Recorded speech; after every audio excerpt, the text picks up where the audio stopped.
سلمان خان نے خریدی bullet proof car, جانیے لگژری ایس یو وی کی خصوصیت۔ بالی ووڈ کے مشہور اداکار اور بھائی جان کے نام سے پہچانے جانے والے سلمان خان کئی سالوں سے فلم انڈسٹری میں سرگرم ہیں اور ایک شاندار اور پرتعیش زندگی گزار رہے ہیں۔ حال ہی میں انہوں نے اپنی لگژری گاڑیوں کے ذخیرے میں ایک اور مہنگی گاڑی کا اضافہ کیا ہے۔ سلمان خان نے ایک bullet proof Mercedes Benz GLS 600 SUV خریدی ہے، جس کی قیمت جان کر ہر کوئی حیران رہ گیا۔ سلمان خان کے گیراج میں شامل ہوئی بلیٹ پروف گاڑی کچھ عرصے قبل سلمان خان کو جان سے مارنے کی دھمکیاں دی گئی تھی اور ان کے گھر پر کچھ افراد نے فائرنگ بھی کی تھی۔ اس واقعے کے بعد اداکار نے اپنے گھر کی سیکیورٹی سخت کر دی تھی اور اب اپنی حفاظت کو مزید یقینی بنانے کے لیے انہوں نے بلیٹ پروف گاڑی خریدی ہے۔ اس گاڑی میں کئی لگژری خصوصیات شامل ہیں اور اس کا ظاہری انداز بھی نہایت شاندار ہے۔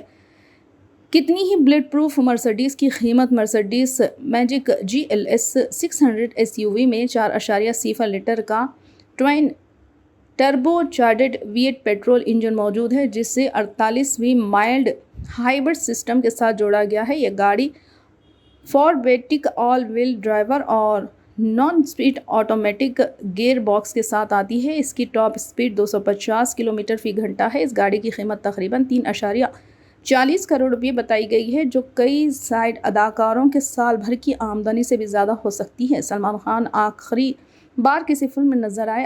اگر سلمان خان کے ورک فرنٹ کی بات کی جائے تو وہ آخری بار AR مرگن داس کی فلم سکندر میں نظر آئے تھے۔ اس فلم میں ان کے ساتھ رشمیکا مندانا، ستیہ راج شرمن جوشی اور کاجل اگروال جیسے مشہور اداکار بھی موجود تھے۔ تاہم یہ فلم ناظرین کو کچھ خاص متاثر نہیں کر سکی اور اس نے باکس آفس پر معمولی کمائی کی۔